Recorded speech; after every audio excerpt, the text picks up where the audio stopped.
Ni hao mao, how are you? Hello friends, नी मा हाउ को चाइनीज में हाउ आर यू बोलते हैं। आजकल चाइना दुनिया का सबसे ताकतवर मुल्कों में से एक मुल्क है। But can you imagine that only 40 years ago, the poverty rate in this country was over 90%. Famine और गरीबी ने इस मुल्क को तबाह कर दिया था। लेकिन अगले 30 सालों में हमने इतनी बड़ी तब्दीली देखी कि एक मुल्क जो गरीबी में डूबा हुआ था आज इस हद तक पहुंच गया है कि दुनिया पे छा गया है।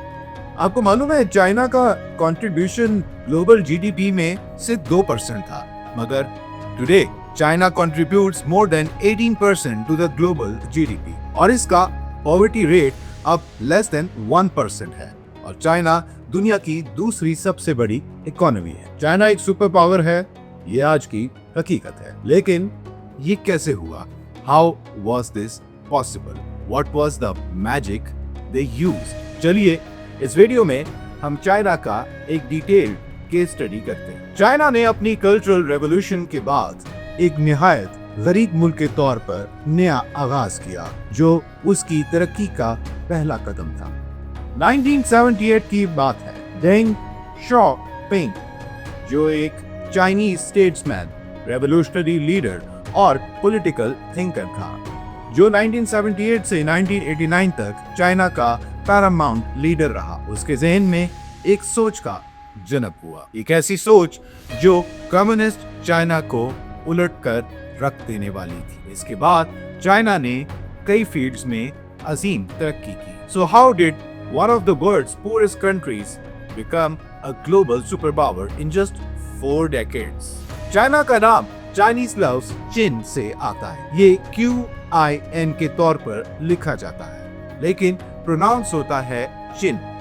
चिन एक पुरानी डायनेस्टी का नाम है जिसने 2000 साल पहले चाइना को इकट्ठा किया था। इसलिए हम चाइना के लोगों को, खास तौर पर हम पाकिस्तानी और जहां जहां उर्दू बोली जाती है, चीनी पुकारते हैं। जो चीन से आया वो अब चीनी हो गया। एक और इंटरेस्टिंग बात बताऊं, ऐसा कहा जाता है कि एक चाइनीज ने चीनी, आई मीन शुगर, जो हम लोग चाय और मीठे में इस्तेमाल करते हैं, सबसे पहले सब कॉन्टिनेंट में एक चाइनीज बंदा ही लेके आया था, या फिर उसने यहाँ पे आके एक फैक्ट्री लगाई थी रिफाइंड शुगर की। वरना पहले दौर में यहाँ लोग गुड़ या शक्कर का इस्तेमाल करते थे। क्योंकि ये एक चाइनीज बंदा लाया था, इसलिए इसका नाम भी चीनी पड़ गया। एक और इंटरेस्टिंग चीज ये है कि चाइना के लोग अपने मुल्क को चाइना नहीं कहते, वो अपने मुल्क के लिए चुंगहुआ लफ्ज इस्तेमाल करते हैं। इसका मतलब है middle kingdom. It symbolizes China's 4,000 years old history. How China used to be the center of the world. It was the middle. You can see on the map. China is the world's 4th largest country. सोचिए जरा, एक मुल्क जिसका land border पूरी दुनिया में सबसे ज्यादा कंट्रीज के साथ लगती हो, और वो है People's Republic of China. China की सरहदें 14 ममालिक के साथ मिलती हैं। जी, 14 ममालिक। इनमें north Korea, Russia, Mongolia, Kazakhstan, Kyrgyzstan, Tajikistan, Afghanistan, Pakistan, India, Bhutan, Nepal, Myanmar, Laos और वियतनाम है। हर तरफ से ये मुल्क घिरा हुआ है, एकदम जियोपॉलिटिकल मेज के बीच। लेकिन चाइना का ज्यादातर लोग ईस्ट साइड पर रहते हैं, मतलब इंडिया और पाकिस्तान के बॉर्डर से बहुत दूर। ये इसलिए कि वहाँ फर्टाइल लैंड है। अदरवाइज वेस्ट में जाएं तो वहाँ पे हिमालय के पहाड़ और डेजर्ट्स हैं। इसकी वास्टनेस की वजह से China used to be a very successful and powerful kingdom till the 19th century। मगर उसके बाद it was affected by colonialism, although the British could not fully occupy China as they captured the subcontinent. But still, China was looted in different ways. यही वजह है कि 1839 से 1949 का time period जो आज चाइनीज सेंचुरी ऑफ ह्यूमिलिएशन बोलते हैं। अगर हम हिस्ट्री के सीरीज ऑफ इवेंट्स देखें तो सब कुछ 1839 में शुरू हुआ, जब ब्रिटिश ईस्ट इंडिया कंपनी ने चाइना में ओपियम की ट्रेड करना शुरू की। ओपियम एक ऐसी नारकोटिक चीज थी जो बहुत से चाइनीज लोगों को एडिक्ट कर गई थी और पूरी चाइनीज सोसाइटी तबाह हो गई थी। उसके बाद कई ट्रीटीज चाइना पर इम्पोज की गई, जिनकी वजह से ब्रिटेन को जमीन और पोर्ट्स देने के लिए मजबूर कर दिया गया।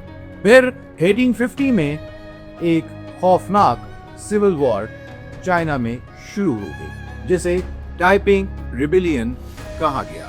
इसमें लाखों लोग मारे गए। Then after 40 years, 1894 में फर्स्ट साइनो जापानीज वॉर हुई। चाइना और जापान के बीच तकरीबन एक ही इलाके पर जंग हुई थी। मैं इसकी डिटेल में नहीं जाऊंगा, लेकिन उस वक्त चाइना पर चिन डायनेस्टी का रूल था। Don't confuse it with the Qin dynasty, the root of the name China. That Qin dynasty is 2000 years old. This was the QING Qin dynasty. The other was QIN dynasty. Sing pronunciation के साथ। फिर start हुई 19th century. China पिसता रहा, दबता रहा, कभी British राज के हाथों तो कभी जापान के हाथों। 1945 में वर्ल्ड वॉर 2 तक जापान ने चाइना पर बहुत ज्यादा ब्रूटल वायलेंस करना स्टार्ट कर दिया था। चाइना एलाइड फोर्सेस का हिस्सा था वर्ल्ड वॉर 2 में। ये जापान के खिलाफ लड़ रहा था। एलाइड फोर्सेस में France, Soviet union, United kingdom, United states और चाइना शामिल था। वर्ल्ड वॉर 2 के दौरान तकरीबन 30 मिलियन चाइनीज मारे गए। इसके बाद एक उम्मीद की किरण नजर आई जब चाइना और एलाइड फोर्सेस ने सेकेंड वर्ल्ड वॉर जीत ली, जापान को पीछे धकेल दिया। लेकिन वर्ल्ड वॉर 2 के बाद एक सिविल वॉर शुरू हो गई थी। ये जंग कम्युनिस्ट पार्टी और नेशनलिस्ट पार्टी के दरमियान थी। ये जंग 1927 यानी 1927 में शुरू हुई थी, लेकिन जब जापान ने हमला किया था तो इस जंग को कुछ वक्त के लिए रोक दिया गया। इस सिविल वॉर का अंजाम 1949 में हुआ जब कम्युनिस्ट पार्टी ने जीत हासिल की। नेशनलिस्ट पार्टी को नियर बाय ताइवान के एक आइलैंड पर भगा दिया। On 1 October 1949 the People Republic of China was born और मेनलैंड चाइना में माओ जेडोंग ने हुकूमत की, the leader of the communist and the hero of the revolution. तब से चाइना अपने आज तक के रंग में उभर कर नुमाया हुआ है। अब जानते हैं कि कम्युनिस्ट पार्टी का लीडर और इनकलाब का हीरो माओ जेडोंग कौन था। 1958 में माओ ने ग्रेट लीप फॉरवर्ड कैंपेन शुरू की। इसका मकसद मुल्क में इकोनॉमिक और सोशल तब्दीली लाना। इसके 2 मेजर पॉलिसीज थी। नंबर 1, जमीन को लैंड ओनर्स से लेकर फार्मर्स को देगा, लैंड रीडिस्ट्रीब्यूशन। फिर एग्रीकल्चर को कलेक्टिवाइज करना, एग्रीकल्चर कोऑपरेटिव्स बनाए गए ताकि ज्यादा किसान एक ही जमीन पर काम कर सके। लेकिन आखिर में जमीन का पोजेशन सिर्फ गवर्नमेंट के पास ही रहेगा। दूसरी तरफ फार्मिंग सेक्टर भी बुरी तरह से अफेक्टेड था। फार्मर्स के पास कोई इंसेंटिव नहीं था ज्यादा प्रोडक्शन करने का, क्योंकि ना तो उनका लैंड उनका था और ना ही प्रॉफिट शेयरिंग में उनका कोई हिस्सा था। लैंड की ओनरशिप गवर्नमेंट के पास ही थी। जो कुछ भी फार्मर्स ग्रो करते थे वो सब कुछ गवर्नमेंट को देना पड़ता था। इसी वजह से प्रोडक्टिविटी में बहुत ज्यादा डिक्लाइन आ गया। 1958 से 1961 के दरमियान ग्रेन प्रोडक्शंस में 15% कमी हुई और फिर बुरे वेदर और माओ की और मास्टर स्ट्रोक्स पॉलिसीज ने हालात और भी खराब कर दिए। पूरा मुल्क भूख का शिकार हो गया। ये फेमिन इतनी खौफनाक थी कि तकरीबन 20 से 40 मिलियन लोग इस भूख से मर गए। आज भी ये दुनिया की सबसे डेडली फेमिन्स में एक माना जाता है। सीधी बात करूं तो माओ जेडोंग एक डिक्टेटर था।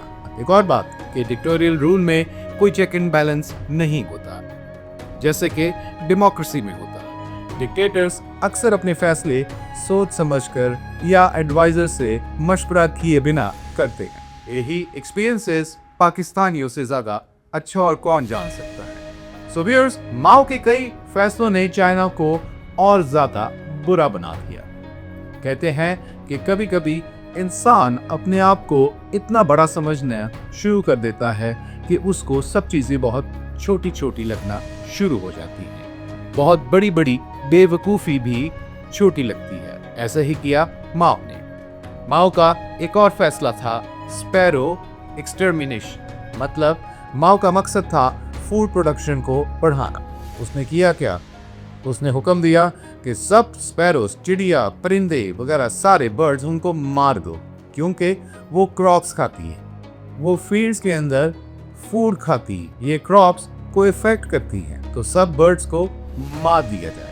और जब ये कैंपेन चलाई गई तो सब चिड़ी मार बन गए। लाखों बर्ड्स अल्लाह को प्यारी होगी। कुछ साल बाद लोगों ने एहसास किया कि पेस्ट और इंसेक्ट्स इतनी तेजी से बढ़ रहे थे कि वो क्रॉप्स को और ज्यादा नुकसान पहुंचा रहे थे। ये फूड शॉर्टेज को और बढ़ाने का सबब बना। बाद में एक साइंटिस्ट ने ये दरियाफ्त किया कि अगर सब बर्ड्स मार दिए जाए तो कोई नहीं रहेगा जो पेस्ट को खाएगा। बर्ड्स पेस्ट की पॉपुलेशन को कंट्रोल करते हैं। पूरी इकोलॉजिकल बैलेंस डिस्टर्ब हो गई थी और सिचुएशन इतनी खराब हो गई कि फेमिन का शिकार हो गए सब। इस बड़े फेलियर के बाद माओ को चाइनीज लोग और कम्युनिस्ट पार्टी से बहुत ज्यादा तनकीद का सामना करना पड़ा। इसके बाद अपनी एंडलेस रेवोल्यूशन के दौरान चाइना की इकोनॉमी तबाह हो, लेकिन माओ जेडुंग ने अपनी गलती तस्लीम करने से इनकार कर दिया। 1966 में माओ ने चाइना के अंदर एक और कल्चरल रेवोल्यूशन शुरू की थी। उसका मकसद था एक नई नस्ल पैदा करना जो रेवोल्यूशनरी सोच से भरी हो। नाम तो कल्चर की तरक्की का था, लेकिन असल मकसद माओ की पावर वापस लेना और मुखालिफ आवाजों को चुप करवाना था। इस दौरान मुल्क में एक नया टर्मोइल आया। इंटेलेक्चुअल फ्रीडम को दबाया गया, आर्ट कल्चर तबाह हो गई और कई लोगों की जिंदगियां खत्म हो गई। ये एक्शंस चाइना की इकोनॉमी और सोसाइटी पर गहरा असर डाल दी। इस कैंपेन में प्रोपेगेंडा और पीआर का जबरदस्त यूज हुआ। माओ ने अपनी ताकत दिखाने के लिए यांगत्से रिवर में स्विम भी किया, जिसका एक बहुत मशहूर फोटो आज भी मौजूद है। स्टूडेंट्स ने एक सिविलियन आर्मी बनाई, रेड गार्ड्स। ये माओ के वफादार सिपाही थे जिनके हाथों में छोटी रेड बुक्स होती थी और बाजुओं में रेड बैंड्स। इनका काम था जो भी माओ के खिलाफ हो उसे निशाना बनाना। इंटेलेक्चुअल्स, पार्टी ऑफिसर्स, जो भी माओ की आइडियोलॉजी के खिलाफ था उन्हें जलील किया गया, मारा गया या झूठे इल्जाम लगाए गए। रेड गार्ड्स ने पार्टी के अंदर भी मुख्तलिफ लोगों को टारगेट किया, जैसे लियू शोकी और डेंग शाओपिंग।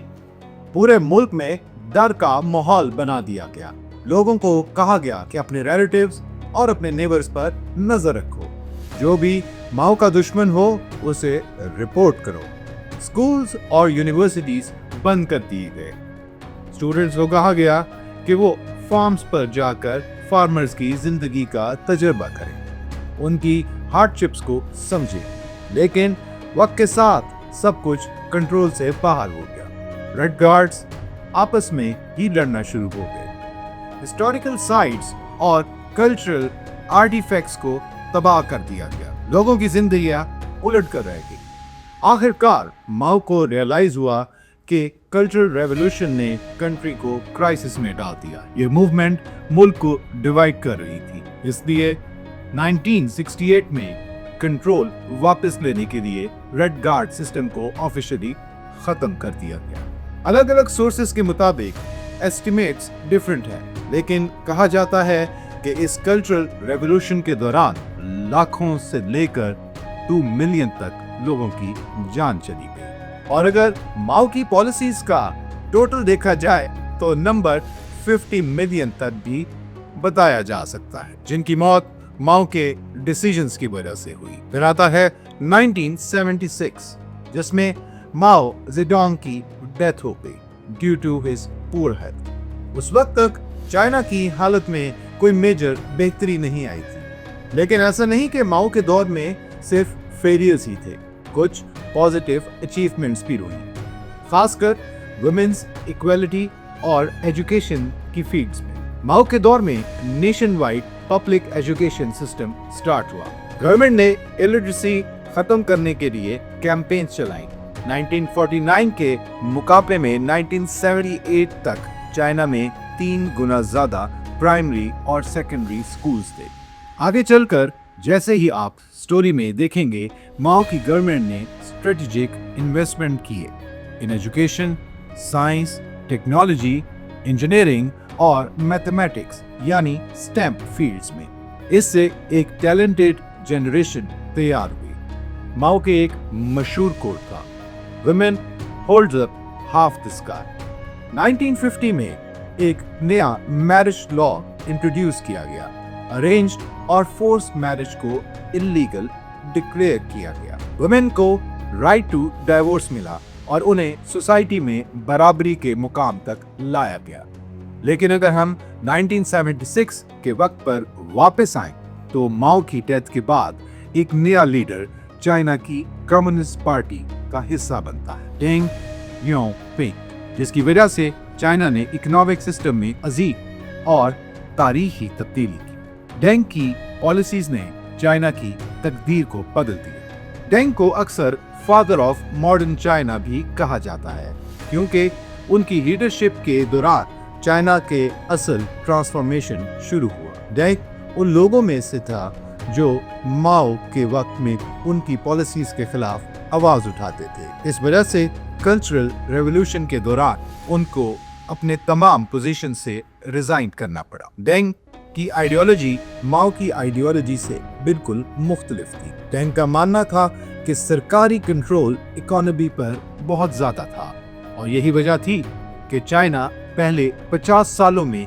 तबाह होता गया। डेंग चाहते थे कि इकोनॉमी को लिबरलाइज किया जाए, इसलिए उन्होंने इकोनॉमिक लिबरलाइजेशन का कॉन्सेप्ट इंट्रोड्यूस किया। उनकी ओवरऑल आइडियोलॉजी को आज सोशलिज्म विद चाइनीज कैरेक्टरिस्टिक्स कहा जाता है। अब बात करते हैं agriculture house hold responsibility system. सबसे पहले स्टेम एग्रीकल्चर सिस्टम को ट्रांसफॉर्म करना था। डेंग ने एक नया सिस्टम इंट्रोड्यूस किया, हाउस होल्ड रिस्पॉन्सिबिलिटी सिस्टम। जब माओ ने ग्रेट लीप फॉरवर्ड शुरू किया तो उस वक्त प्राइवेट फार्मिंग बिल्कुल बैन कर दी गई थी। जमीन का तमाम कंट्रोल हुकूमत के पास था। डेंग ने ओनरशिप स्ट्रक्चर चेंज नहीं किया। जमीन का मालिक अब भी विलेज लेवल गवर्नमेंट ही थी, लेकिन अब इंडिविजुअल फार्मर्स और उनकी फैमिलीज को लैंड लॉन्ग टर्म लीज पर दिए गए। उन्हें ये फ्रीडम दी गई कि वो खुद डिसाइड करें कि कौन सी क्रॉप उगानी है, कैसे काम चलाना है और प्रॉफिट कहां से कमाना है। इससे फार्मर्स को ज्यादा आजादी मिली और प्रोडक्टिविटी बढ़ गई। डेंग ने यह भी कहा कि फार्मर्स को एक सर्टेन कोटा गवर्नमेंट को देना होगा, लेकिन उस कोटे के बाद जो फजूल एक्स्ट्रा फसल हो वो जहां मर्जी बेच सकते हैं और उससे प्रॉफिट कमा सकते हैं। जैसे जमीन के साथ रिफॉर्म्स किए गए, वैसे ही डेंग ने फैक्ट्रीज के सिस्टम को भी चेंज किया। पहले फैक्ट्रीज का कंट्रोल कम्युनिस्ट पार्टी के लोगों के पास था, हर फैसला पॉलिटिकल होता था। लेकिन डेंग ने factory manager responsibility system introduce किया, जहां फैक्ट्री का वर्कर और मैनेजर को ज्यादा फ्रीडम मिल गई। अब वो डिसाइड कर सकते थे कि क्या चीज बनानी है। फॉर एग्जाम्पल शूज, कितनी क्वांटिटी बनानी है, किस प्राइस पे सेल करनी है और उनकी अपनी सैलरीज क्या होंगी। इससे उन्हें एक सेंस ऑफ ओनरशिप और अकाउंटेबिलिटी मिला, जैसे ये फैक्ट्री उनकी अपनी हो। अगर वो मेहनत करें तो फैक्ट्री को सक्सेसफुल बना सकते। माओ के दौर में सेंट्रलाइज्ड प्लानिंग काफी ज्यादा था। एक ऐसा सिस्टम था जहां ऊपर बैठे लोग हर चीज का फैसला करते। इकोनॉमी कैसे चलेगी, क्या प्रोड्यूस होगा, किस रेट पे होगा, सब कुछ गवर्नमेंट डिसाइडेड। लेकिन जब डेंग ने लीडरशिप संभाली तो डिसेंट्रलाइजेशन आया, इकोनॉमिक फ्रीडम दी गई, लोगों को चॉइसेस मिली और इन्हीं पॉलिसीज की वजह से मिलियंस लोग पॉवर्टी से बाहर निकले और लोगों की जिंदगियां बदल गई। 1978 से 1984 तक एग्रीकल्चर आउटपुट हर साल एवरेज 7.4 के हिसाब से बढ़ता रहा। ग्रेन प्रोडक्शन डबल हो गई। लेट 70s से लेकर मिड 80s तक नेक्स्ट मेजर स्टेप था एजुकेशन रेवोल्यूशन। 1986 में चाइना ने एक कंपल्सरी एजुकेशन लॉ इंट्रोड्यूस किया। हर बच्चे के लिए 9 साल की फ्री और कंपल्सरी एजुकेशन मैंडेटरी कर दी गई। इंडिया और पाकिस्तान से कंपेयर करें तो इंडिया में राइट ऑफ एजुकेशन एक्ट 2009 में आया था और पाकिस्तान में 2010 में। लेकिन चाइना में सिर्फ लॉ पास नहीं किया गया, उस पर काम भी किया गया। एजुकेशन पे गवर्नमेंट का खर्चा बढ़ता गया। 1980 में एजुकेशन का बजट 2% ऑफ देयर जीडीपी था। 2010 तक वो 4.1% ऑफ जीडीपी तक पहुंच गया। इंडिया में लेटेस्ट फिगर्स के मुताबिक एजुकेशन पर सिर्फ 2.9% जीडीपी का खर्चा होता है और पाकिस्तान तकरीबन अपने जीडीपी का 1.7 तालीम पर खर्च करता है। ये बहुत कम समझी जाती है क्योंकि यूनेस्को की तजावीज़ करदा 4 से 6% तक के स्टैंडर्ड से बहुत नीचे। 2023 में वर्ल्ड बैंक के मुताबिक पाकिस्तान का एजुकेशन पर पब्लिक एक्सपेंडिचर जीडीपी का सिर्फ 1.8% था। चाइना ने सिर्फ स्कूल नहीं बल्कि टेक्निकल और वोकेशनल ट्रेनिंग पर भी फोकस किया, ऐसे स्किल्स सिखाए जो जॉब्स के लिए रेलेवेंट थे। 1982 में लिटरेसी रेट 65% था। 2012 तक ये 95% से ज्यादा हो गया। इंडिया का लिटरेसी रेट अभी भी 77% के आसपास है और 2024 पाकिस्तान का लिटरेसी रेट अगर हम एस्टिमेट करें तो it's around 62 to 68%. This means approximately 62 to 68 out of 100 people in Pakistan can read and write. इसी तरह हेल्थ केयर भी इम्पोर्टेंट इंडिकेटर है। 2021 में चाइना ने 5.59 जीडीपी हेल्थ केयर पर स्पेंड किया। इंडिया ने 2.96% स्पेंड किया था और पाकिस्तान का तो क्या ही कहने, सिर्फ 1.1%। और अब 2023-2024 के डाटा के मुताबिक जस्ट 1% है। डेंग का नेक्स्ट बिग रिफॉर्म था TVEs, township and village enterprises. ये मॉडल इंडिया के कोऑपरेटिव से मिलता जुलता है। डिफरेंस ये है कि कोऑपरेटिव्स मोस्टली वर्कर्स की ओनरशिप में होती हैं, जबकि TVEs की ओनरशिप टाउनशिप्स और विलेजेस के पास होती है। पाकिस्तान में ऐसा कोई माहौल ही नहीं है। पर्पस सेम है, रूरल इकोनॉमिक डेवलपमेंट और लोगों के लिविंग स्टैंडर्ड्स को अपलिफ्ट करना। TVEs हर सेक्टर में एक्टिव थे, textile, electronics, manufacturing services. Huawei technologies भी एक TVE के तौर पर स्टार्ट हुई थी। वेंजू सिटी का एग्जाम्पल भी अमेजिंग है। यहाँ लोगों ने छोटी छोटी शू फैक्ट्री बनाई और आज वेंजू चाइना का एक मेजर शू एक्सपोर्ट हब बन चुका है। 1990s तक TVEs में 100 मिलियन लोग एम्प्लॉयड थे। चाइना की 20% इंडस्ट्रियल आउटपुट TVEs से आती है, लेकिन ये सब तब पॉसिबल हुआ जब लोग एजुकेटेड और स्किल्ड थे। 1980 में डेंग ने स्पेशल इकोनॉमिक जोन्स बनाए जहां टैक्स इंसेंटिव्स दिए गए, ब्यूरोक्रेसी को सिंप्लीफाई किया गया और फॉरेन इन्वेस्टमेंट को अट्रैक्ट किया गया। शेंजन पहला स्पेशल इकोनॉमिक जोन था। एक छोटी फिशिंग विलेज से लेकर ये सिटी एक ग्लोबल मेट्रोपोल बन गई। 1980 में शेंजन का जीडीपी था सिर्फ $0.3 बिलियन। 2020 तक ये $420 बिलियन तक पहुंच गया। चाइना ने ओपन डोर पॉलिसी इंट्रोड्यूस की, इकोनॉमिक लिबरलाइजेशन। चाइना ने अपनी इकोनॉमी को दुनिया के लिए खोल दिया।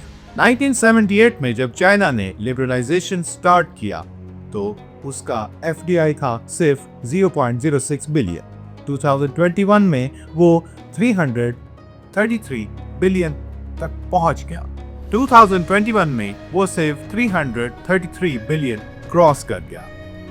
मल्टीनेशनल कंपनीज जैसे कि नाइकी, एप्पल, वॉक्सवैगन ने चाइना में अपनी फैक्ट्रीज लगाई क्योंकि चीप लेबर अवेलेबल थी, लोग स्किल्ड थे और सिस्टम रिलेटिवली सिंपल हो गया। गवर्नमेंट ने इंफ्रास्ट्रक्चर पे भी फोकस किया, रेलवेज, पब्लिक ट्रांसपोर्ट और साइंटिफिक रिसर्च। डेंग ने 8 लाख रिसर्चर्स के लिए क्रैश ट्रेनिंग प्रोग्राम लॉन्च किया। की एरियाज जैसे कि energy, computing, optics, space tech, genetics सब हेविली फंडेड थे। 2020 तक चाइना के R&D का बजट 500 बिलियन से ज्यादा था। बीजिंग का ज़ोंगगू क्वान साइंस पार्क 1988 में बना, आज ये टेक और इनोवेशन का हब है।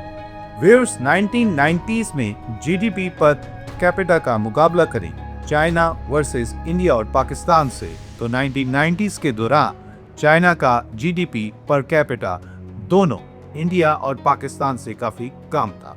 इंडिया और पाकिस्तान का GDP पर कैपिटा लगभग एक जैसा था, छोटी मोटी फर्क के साथ। एग्जाम्पल के तौर पर 1990 में इंडिया का GDP पर कैपिटा तकरीबन $367 था, जबकि पाकिस्तान का GDP भी इसके आसपास ही था। Nowadays, चाइना का GDP पर कैपिटा इंडिया और पाकिस्तान के मुकाबले में काफी ज्यादा है। 2023 में चाइना का GDP पर कैपिटा $12,614 था, जबकि इंडिया का 2,480 और पाकिस्तान का सिर्फ 1,365 था। डेंग ने अपनी इन रेवोल्यूशनरी पॉलिसीज के हवाले से कहा था कि उसने crossing the river by feeling the stones के एक अप्रोच को यूज किया, यानी हम दरिया के हर पत्थर को महसूस करके क्रॉस करते हैं। हर फैसला बहुत ही प्रैग्मेटिक और प्रैक्टिकल तरीके से किया गया, बड़ी सोच समझ के बाद। ऐसा नहीं था कि डिक्टेटर को अचानक कोई आइडिया आया और बिना किसी फर्दर थॉट या अपने एडवाइजर से मशवरा किए बगैर उस डिक्टेटर ने अपना फैसला थोप दिया। एक अहम चीज जो चाइना की इकोनॉमिक पॉलिसीज में नजरअंदाज की गई वो थी एनवायरनमेंट, रैपिड इंडस्ट्रियलाइजेशन और डेवलपमेंट के चक्कर में इकोलॉजिकल डैमेज जैसे कि पोल्यूशन, डिफॉरेस्टेशन और वाटर कंटेमिनेशन। ये सब कुछ हुआ without any strong environmental regulations, जिसका असर आज भी चाइना के एनवायरनमेंट पर साफ दिखाई देता है। जब डेंग ने चाइना को ओपन किया और इकोनॉमिक रिफॉर्म्स लिए, उस वक्त उनके पास मौका था कि वो चाइना को डेमोक्रेटिक ट्रांजिशन की तरफ ले जाती, लेकिन उन्होंने अथॉरिटेरियन कंट्रोल को बरकरार रखा।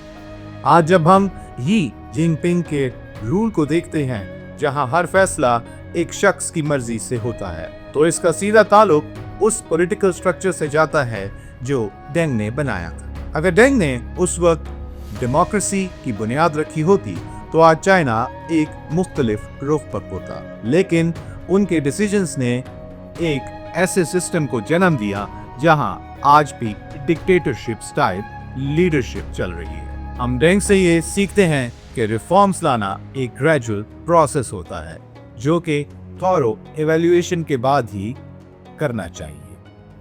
हर कदम पर उसे टेस्ट करना चाहिए और पॉलिसीज को जरूरत के मुताबिक एडजस्ट करना चाहिए। ये नहीं कि डेंग हमारी कहानी का कोई परफेक्ट हीरो था या उसने कोई गलती नहीं की। इकोनॉमिकली उसकी आइडियोलॉजी ने फ्रीडम को सपोर्ट किया, लेकिन पॉलिटिकली वो फिर भी एक डिक्टेटर ही था। उसी के दौर में 1989 में टाइनानमेन स्क्वायर मैसेकर हुआ। एक चीज जो इन तमाम पॉलिसीज में नजरअंदाज की गई वो थी एनवायरनमेंट, यानी इसका इकोलॉजी पर क्या असर पड़ा। और डेंग के दौर में जो अथॉरिटेरियनिज्म जारी रहा, उसी का नतीजा आज के यी जिनपिंग के रूल में देखने को मिलता है। अगर डेंग चाहता तो चाइना को एक डेमोक्रेसी की तरफ ले जा सकता था, लेकिन उसने ऐसा नहीं किया। आजकल चाइना एक स्ट्रॉन्ग ग्लोबल सुपर पावर के तौर पर उभर कर सामने आ रहा है। उसकी पावर 3 मेजर एरियाज में नजर आती है, इकोनॉमी, टेक्नोलॉजी और मिलिट्री में। और अब एक आईटी रेवोल्यूशन भी इसमें शामिल हो चुकी है। चाइना अपनी इकोनॉमी को और स्ट्रॉन्ग बनाने के लिए फ्री ट्रेड और इंफ्रास्ट्रक्चर प्रोजेक्ट्स में इन्वेस्ट कर रहा है, खास तौर पर साउथ ईस्ट एशिया में। यी जिनपिंग ने रीसेंट टूर्स में रेलवे और एग्रीकल्चर एक्सपोर्ट्स पर मेजर एग्रीमेंट्स किए। भले यूएस ट्रेड टेंशंस चल रही हैं, चाइना फिर भी एक रिलायबल और स्टेबल इकोनॉमिक पार्टनर के तौर पर अपनी जगह बना रहा है। आप बात करें टैरिफ की, तब भी चाइना ऊपर, टेक्नोलॉजी और आईटी रेवोल्यूशन में तब भी चाइना ऊपर, क्योंकि उसने आर्टिफिशियल इंटेलिजेंस और आईटी सेक्टर में भी मैसिव प्रोग्रेस की है। एक लेटेस्ट डेवलपमेंट डीप सीक के नाम से एआई मॉडल का लॉन्च है, जो गूगल के जेमिनी और ओपन एआई के चैट जीपीटी का चाइनीज जवाब माना जा रहा है। ये AI model multilingual understanding, reasoning, coding और साइंटिफिक एनालिसिस में टॉप टियर परफॉर्मेंस दे रहा है। डीप सीक जैसे मॉडल्स ने चाइना को ग्लोबल एआई रेस में